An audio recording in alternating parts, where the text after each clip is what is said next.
While all eyes are fixed on the dramatic rivalries between global superpowers, a much quieter, yet profoundly significant transformation is unfolding across the world. Countries that were once considered secondary players on the global stage are now rapidly gaining influence, and this subtle shift could completely redefine the balance of power as we know it. So, what's happening?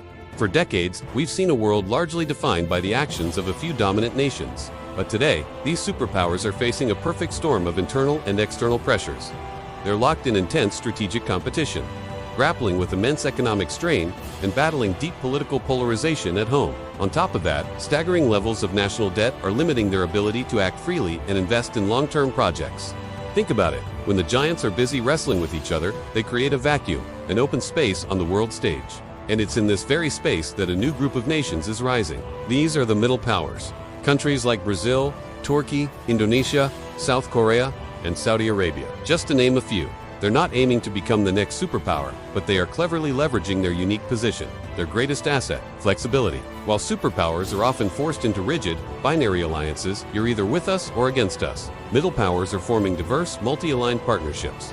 They can work with China on an infrastructure project one day and with the United States on a security initiative the next. This makes them crucial bridges in an increasingly fragmented world, rather than battlegrounds for someone else's conflict. This shift is also reshaping the global economic landscape. International investors, wary of the instability and geopolitical risks tied to superpower economies, are increasingly looking for stable high-growth alternatives. And where are they finding them?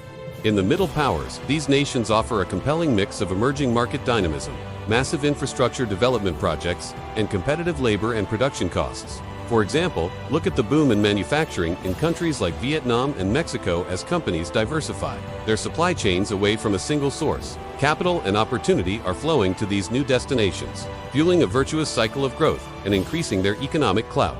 A key strategy these countries employ is something called strategic hedging. It's a sophisticated diplomatic balancing act. Instead of picking a side, they engage with multiple, often competing, power blocks simultaneously. Turkey, for instance, is a NATO member but also maintains complex economic and strategic ties with Russia.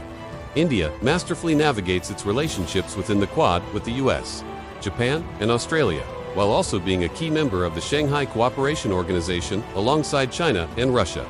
This approach maximizes their autonomy, giving them significant bargaining power. They can't be easily controlled or taken for granted, allowing them to negotiate better trade deals, secure more favorable investments, and punch well above their traditional weight in international diplomacy. Innovation is another crucial part of this story. In many cases, middle powers are leapfrogging older, more established economies when it comes to digital transformation. Being less burdened by legacy systems, countries like Estonia have become global leaders in e-governance, while nations in Southeast Asia are at the forefront of the fintech revolution.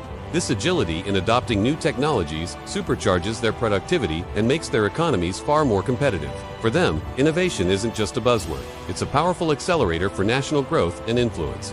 This technological prowess also extends to their strategic capabilities, enhancing everything from their defensive systems to their cyber resilience. So what does all this mean for the future? The old familiar narrative of superpower dominance is clearly evolving. We are moving away from a unipolar or bipolar world and toward a genuinely multipolar one. Influence is becoming more distributed, more decentralized. Middle powers are no longer just passive observers. They are actively shaping outcomes in global trade, climate negotiations, regional security, and technological standards. They are setting agendas and building coalitions to serve their own interests.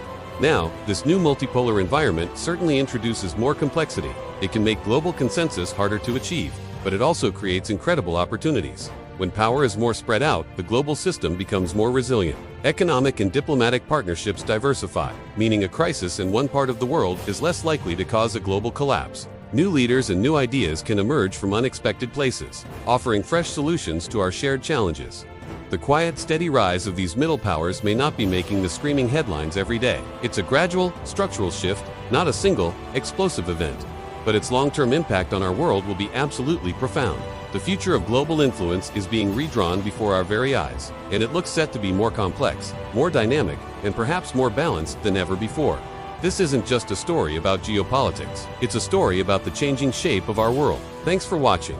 If you found this perspective interesting, make sure to like, subscribe, and hit that notification bell so you don't miss our next video. See you then.